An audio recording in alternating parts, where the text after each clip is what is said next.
Hello అండి. అందరికీ నమస్కారం. Welcome to our channel. ఈరోజు కథ. కృష్ణవేణి చచ్చిపోయింది. ఈ వార్త మా నరసాపురం ఊరంతా గుప్పుమంది. మరో ఆలోచన లేకుండా పంజా సెంటర్‌లో ఉండే ఖాన్, క్రిస్టియన్ పేటలో ఉండే జోసెఫ్, ఇందిరా కాలనీలో ఉండే శాస్త్రి వంటి వారంతా అక్కడ గుమిగూడారు. వచ్చిన వాళ్ళల్లో ఉత్తర కూడా ఉంది.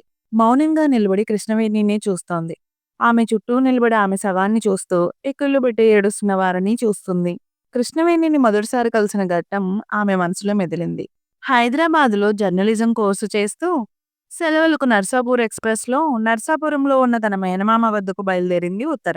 ట్రైన్ ఎక్కిన దగ్గర నుంచి సైడ్ బెర్త్‌లో తన ఎదురు సీట్‌లో నిండు చందమామలా ఉన్న ఆవిడ మీద నుంచి చూపు తిప్పుకోలేకపోతోంది. ఉత్తర వంక చూసిన ఆవిడ పలకరింపుగా నవ్వింది. "మీ పేరు?" "కృష్ణవేణి." "ఎక్కడికి వెళ్తున్నారు?" "గమ్యం తెలియని ప్రయాణికురాల్ని. జీవితం ఎక్కడికి తీసుకువెళ్తే అక్కడికే." చెదరని నవ్వుతో సమాధానమిచ్చిందావిడ. ఆవిడ్నే ఆశ్చర్యంగా చూస్తూ, "జీవితాన్ని కాచి వడపోసిన వారిలా ఉన్నారే! మీ మాటలు చాలా లోతుగా ఉన్నాయి. ఎక్కడుంటారు నరసాపురంలో?" ఆసక్తిగా అడిగింది ఉత్తర. "నీ ఊహ నిజమే. జీవితాన్ని కాచి వడపోశాను. కానీ కొన్ని ప్రశ్నలు వడపోతలో పైన పెట్టిన జల్లెడ మీదే తరకల్లా ఆగిపోయాయి. ఇంకా సమాధానం దొరకలేదు వాటికి." "కృష్ణవేణి ఎక్కడుంటుంది?" అని ఆ ఊళ్ళో ఎవరినడిగినా ఎర్రమిల్లి వారి వీధిలో అంటారు. దానితో పాటు "ఆవిడతో నీకేం పని?" అని ఇంకో ప్రశ్న కూడా వేస్తారమ్మా. ఎందుకంటే నేను మీలాంటి సంస్కారవంతులకో సవాలునే. ఏ ఆదరణ నోచుకోని వారికి జవాబుని. "అంటే మీరు?" ఆశ్చర్యంగా చూస్తూ అడగలేక ఆగిపోయింది ఉత్తర. "అవునమ్మా, నేనొక వెలియాలిని. కట్టుబాట్లతో నడిచే సమాజానికి ఓ కళంకాన్ని." కాసేపు మాట్లాడకుండా మౌనంగా ఉండిపోయింది ఉత్తర. ఆ తర్వాత తేరుకొని, "అసలు మీరు ఇటువైపు ఎలా వచ్చారు? మీకు అభ్యంతరం లేకపోతేనే చెప్పండి" అని అడిగింది. తెరచిన పుస్తకం నా జీవితం. ఇందులో దాచడానికేముంది? మాది కోటిపల్లి పరిసర ప్రాంతాల్లోని కుగ్రామమని గుర్తు. అంతే. అంతకు మించి నాకు నా వారిని గురించిన ఏ జ్ఞాపకాలు లేవు. చిన్నప్పుడు కోటిపల్లి తీర్థంలో తప్పిపోతే పరుమల అనే ఒక ఆవిడ నన్ను చేరదీసి పెద్దాపురం తీసుకువచ్చింది. ఆవిడ కళావతుల కుటుంబంలో పుట్టింది కనుక నాకు కూడా సంగీతం, నాట్యం నేర్పించి వాటితో పాటే కాస్తంత చదవడం, వ్రాయడం కూడా చెప్పించింది. ఆ తర్వాత అక్కడికి వచ్చి నా నాట్యం చూసిన ఒకాయన పరుమల దగ్గర పెద్ద మొత్తం చెల్లించి నన్ను కొని నరసాపురం తెచ్చిపెట్టాడు.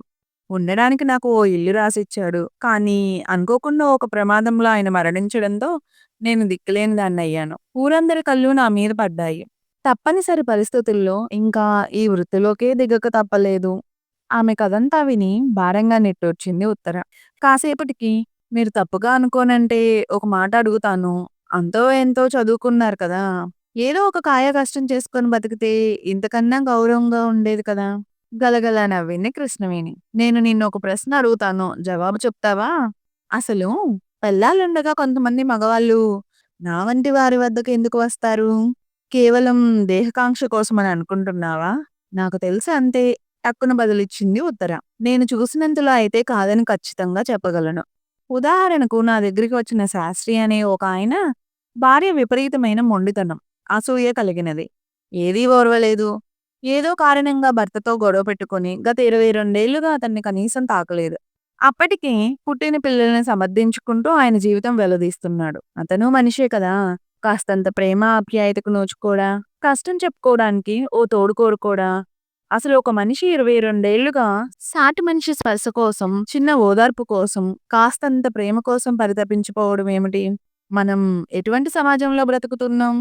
అతడొచ్చినప్పుడల్లా నా ఒళ్ళో తలపెట్టుకొని కాసేపు తన సంగతులు మనసు విప్పి చెప్పుకొని వెళ్తాడు. అతనికి నేను ఆత్మవిశ్వాసాన్ని పెంపొందించే ఒక ధైర్యాన్ని. ఎక్కడో ఒకరలా ఉండొచ్చు, కానీ అందరూ అలా ఉండరుగా. ఇంకో విచిత్రమైన కథ చెప్తాను విను. ఖాన్ అనే ఒక భోజన ప్రియుడున్నాడు. కానీ అతని అదృష్టం ఏమిటో, పెళ్ళాం చేత్తో ఏం వండినా కటిక విషయంలా ఉంటుంది. అతడు ఒకసారి ఆకలితో నకనకలాడుతూ ఎండలో మా అరుగు మీద కూర్చొని ఉంటే, ఏదో ఇంత వండింది పెట్టాను. వాళ్ళ అమ్మ వంట జ్ఞాపకం వచ్చిందంట. వారానికోసారన్నా వచ్చి మా ఇంట్లో భోజనం చేసి వెళ్ళిపోతాడు. అంతకు మించి మా మధ్యన ఏమీ లేదు. కానీ చూసే జనం దృష్టి వేరుగా ఉంటుంది. హితమైన భోజనం దొరక్కపోవడమే అతను నా దగ్గరకు వచ్చే కారణం. విచిత్రంగా ఉందే! భోజనం దొరక్కపోతే ఏ హోటల్‌లోనూ తినొచ్చు. లేకపోతే వంట మనిషిని పెట్టుకోవచ్చు కదా! ఎందుకిలా రావడం? హితవైన అన్నాను కదా! అతనికి నచ్చినట్టు భోజనం ఉండాలనే అతని కోరిక. ఇంకో సంగతేంటంటే అతని భార్య చాలా మంచిది. సున్నిత మనస్కురాలు. ఏ విషయంలోనూ తిరస్కారాన్ని తట్టుకోలేదు. పైగా గుండె జబ్బు మనిషి. మిగిలిన అన్ని విషయాల్లో బాగున్న ఆమెను భోజన విషయంలో మాత్రం నొప్పించడం అతనికి ఇష్టం లేదు. అందుకే ఇలా చేస్తాడు. ఓహో! ఇంకెవరైనా ఇలా ప్రత్యేకంగా వచ్చేవారున్నారా? కుతూహలంగా అడిగింది ఉత్తర. ఇతరుల సంగతి తెలియదు గానీ నా వద్దకు వచ్చే వారిలో చాలా మంది ఇటువంటి వారే. అనాథ అయిన జోసెఫ్ అనే ఒక అతనున్నాడు. నల్లగా, ఎత్తుపళ్ళతో అందవికారంగా ఉంటాడని అందరూ హేళన చేస్తూ ఉంటారు. అవమానాలన్నీ సహిస్తూ అక్కడ, ఇక్కడ చిన్న చిన్న పనులు చేసుకుంటూ పెరిగాడు. అతనికి సమాజం మీద, అనుబంధాల మీద నమ్మకం పోయింది. అందుకే ఎవరితోనూ మాట్లాడడం మానేశాడు. ఏదో పని మీద అతన్ని పిలిచినప్పుడు నన్ను చూశాడు. భోజనం వేళని కాస్త అన్నం పెట్టి ఆదరంగా మాట్లాడేసరికి పొంగిపోయాడు. అక్క, అక్క అంటూ వచ్చి అన్ని సంగతులు చెబుతూ ఉంటాడు. నాకు ఏ అనారోగ్యం వచ్చినా కంటికి రెప్పలా కాచుకుంటాడు. ఉత్తరా, ఒక్క మాట చెప్పనా? ఎన్ని యంత్రాలొచ్చినా మంచి చెడా చెప్పుకోవడానికి మనిషికి మనిషి ఆసరానే అవసరం. అలా నా అన్నవారు లేకపోవడమే అతను నా దగ్గరకు వచ్చే కారణం. Very touching. కానీ మీరెన్ని విషయాలు చెప్పినా ఎందుకో నేను కన్విన్స్ కాలేకపోతున్నాను. క్షమించండి. మారుతున్న సమాజంలో బంధాల తీరు కూడా మారడం నువ్వు చూసే ఉంటావు. నేడు నచ్చిన వారితో నచ్చినట్టు బాహటంగానే గడపడం జరుగుతోంది. అంతెందుకు? ఒకప్పుడు ఇల్లద్దెకి ఇవ్వాలంటే ఫ్యామిలీ కోసం చూసేవారు. కానీ ఇప్పుడు అమ్మాయిలు, అబ్బాయిలు నచ్చిన వారితో కలిసి జీవించే హాస్టల్సే వచ్చాయి. ఢిల్లీ వంటి నగరాల్లో సహజీవనానికి ఫ్లాట్స్ వచ్చాయి. ఉన్నన్నాళ్ళు ఉండి విడిపోతారు. వాళ్ళకి సరదాలు కావాలి. కానీ బాధ్యతలొద్దు. మరి ఆ బంధాలు సరైనవేనా? వాటినేమంటారు చెప్పు? అది మారుతున్న ట్రెండ్ కదండీ! అది ట్రెండని సరిపెట్టుకున్నప్పుడు మోసపోసిన ఈ పాత దృష్టితో మమ్మల్ని మాత్రం ఇలా చూడడం ఎందుకు? నీలోనే పాత, కొత్త తరాల మధ్యన సంఘర్షణ జరుగుతోందా? ఆలోచించు. ఏమో!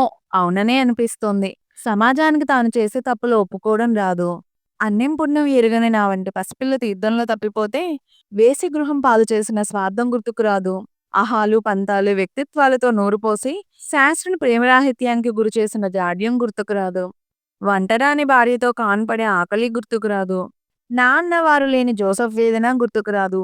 కానీ ఇటువంటి వారికి ఆసరాగా ఉండే నాలాంటి వాళ్ళని ఎత్తి చూపడం మాత్రం గుర్తుకొస్తోంది. మా వంటి వారి వద్దకు వచ్చే మగవారిని రసికులుగా భావించే అదే సమాజం మమ్మల్ని మాత్రం వెలియాలని అంటుంది. ఇదంతా కాదు గాని ఒక మాట చెప్పనా? ఉద్వేగాల నియంత్రణ లేని సమాజం నేరస్తులకు నెలవవుతుంది. చాటుగానో, మాటుగానో ఒక తోడు కోసం వెతికే వారికి ఉద్వేగ వాహికలా ఉంటూ వారిని సమతుల్యతలో ఉంచడం నా దృష్టిలో నేనొక సేవగానే, అవసరంగానే భావిస్తాను. అందుకోసం మీ వంటి వారి దృష్టిలో నేరస్తురాలిగా నిలవడానికి కూడా నేను సిద్ధమే. సరే, వీళ్ళందరికీ మీరున్నారు. మరి మీకంటూ ఎవరున్నారు? కరోనాలో తమ వారిని కోల్పోయిన ఇద్దరు పిల్లల్ని చేరదీసి హాస్టల్లో పెట్టి చదివిస్తున్నాను. నా తదనంతరం కూడా వాళ్ళకి ఏ లోటు లేకుండా ఏర్పాటు చేశాను. అన్నదానాలకు కడుతూ ఉంటాను. ఇవీ కాక నాకు వీలైనన్ని మంచి పనులు చేస్తూ ఉంటాను. నాకంటూ ఏమైనా ఉంటే కాస్త పుణ్యమేనేమో. మీ మాటలు, దృక్పథం నాకు నచ్చాయి. మీరేమీ అనుకోనంటే మీ నెంబర్ ఇస్తారా? అప్పుడప్పుడు మాట్లాడతాను. ట్రైన్ దిగబోయే ముందు అడుగు తీసుకుంది ఉత్తర. ఆ తర్వాత కృష్ణవేణి మంచి స్నేహితురాలుగా మారింది ఉత్తరకు. ఆమె చెప్పే సంగతులు వింటున్న కొద్దీ ఆమె పట్ల గౌరవం పెరిగింది. నారాయణ, నారాయణ అంటూ కృష్ణవేణి శవాన్ని ఎత్తి శ్మశానానికి తరలిస్తుండడంతో ఆలోచనల నుంచి బయటకు వచ్చింది ఉత్తర. శాస్త్రి, జోసెఫ్, ఖాన్ అందరూ కలిసి ఆమెను మోసుకుపోతున్నారు. ఆమె పెంచిన పిల్లలు, పనివారు అంతా కన్నీరు మున్నీరు అవుతున్నారు. తడిసిన కనులతో మసకమసగ్గా దూరంగా కనుమరుగవుతున్న ఆమె అంతిమయాత్రను చూస్తున్న ఉత్తర మనసులో వారం రోజుల క్రిందట కృష్ణవేణి చెప్పిన మాటలు మారుమ్రోగుతున్నాయి. నాకింక ఎక్కువ ఆయుష్ లేదని నాకనిపిస్తోంది. నేనంటూ మరణించిన రోజున చూస్తూ ఉండుతరా?